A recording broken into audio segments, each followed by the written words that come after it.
नमस्कार, मी प्रियंका स्वरसाजमध्ये तुम्हा सगळ्यांचं स्वागत करते। आज आपण केसांच्या आरोग्यासाठी कढीपत्त्याची चटणी पाहणार आहोत। त्यासाठी मी एक ताट भरून कढीपत्ता धुवून आणि पुसून घेतलेला आहे।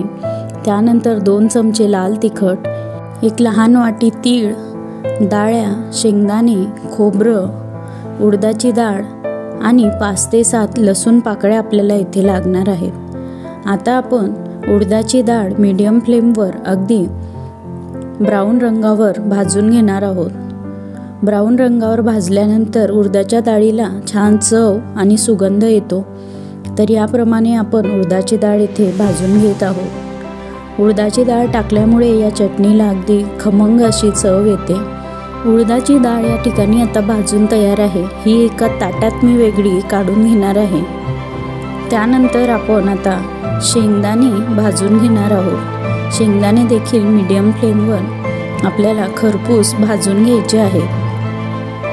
शेंगदाणे भाजून घेतल्यानंतर यात आपण डाळ्या घालून घेणार आहोत। डाळ्या 1 वाटीभर आपण घेतल्या होत्या। डाळ्या ऑलरेडी भाजलेल्या असतात, तर त्या कमी वेळ आपण परतवून घेणार आहोत। त्यानंतर यात मी 1 वाटी किसलेलं खोबरं घालून घेणार आहे। ते देखील 1 ते 2 मिनिटं मीडियम फ्लेमवर परतवून आपण घेणार आहोत। यात आता आपण तीळ घालून घेणार आहोत। मी पांढरी तीळ वापरलेली आहे, तुम्ही या ठिकाणी काळी तीळ देखील वापरू शकतात। हे सगळे जिन्नस आपण व्यवस्थित मीडियम फ्लेमवर भाजून घेणार आहोत। सर्व आता भाजून तयार आहे। हे एका ताटात थंड होण्यासाठी मी काढून घेत आहे। आता जो कढीपत्ता आपण घेतलेला होता तो पॅनमध्ये मी टाकून घेतला आहे। त्यावर 2 ते 3 थेंब तेल आपण घालून घेणार आहोत व कढीपत्ता अगदी खरपूस होईपर्यंत आपल्याला मीडियम फ्लेमवर भाजून घ्यायचा आहे। हाताने चुरल्यानंतर त्याचा चुरा झाला पाहिजे। या प्रकारे आपण कढीपत्ता याला 5 ते 10 मिनिटं लागतात।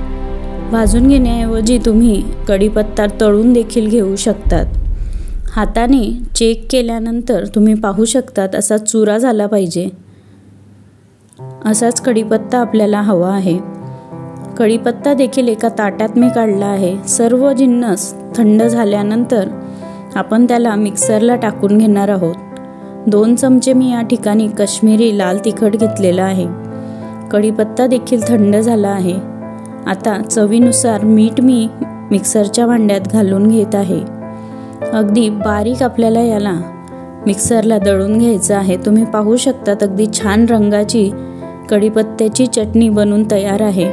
ही तुम्ही भातावर देखील अशीच खाऊ शकतात। रेसिपी आवडल्यास चॅनलला सबस्क्राईब करा आणि बेल आयकॉन देखील प्रेस करा। धन्यवाद।